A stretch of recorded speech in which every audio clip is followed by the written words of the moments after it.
So your brakes don't bite anymore. Let me show you how to fix it. The first step is to remove your brake pads and your wheel. For the method we'll be using here today, you'll need 100 grit sandpaper, 1000 grit sandpaper,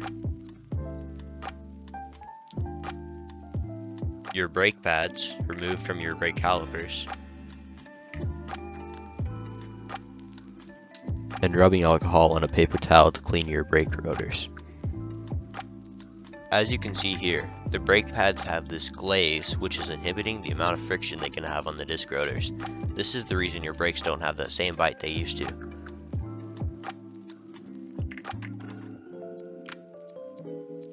Before starting, I wipe any dirt off of the surface of the brake pads.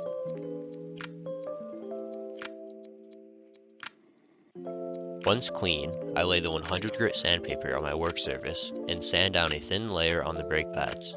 Don't sand too much as it will make your pads thinner. I then check for any inconsistencies in the sanding. I sand down the glossy spots on the brake pad to create a consistent surface for the rotor to latch onto. After sanding, I wipe the brake pads down with rubbing alcohol and a paper towel to remove any dust from the surface. Here you can clearly see the difference between an old pad and a new refreshed one. When sanding, sand perpendicular to the way the rotor spins on the brake pad to add to the friction.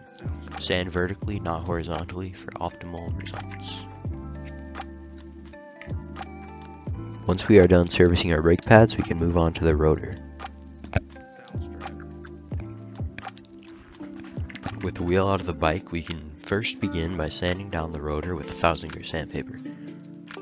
I use 1000 grit sandpaper because it does not cause too much roughness on the rotor, but it gets rid of the old braking material very well.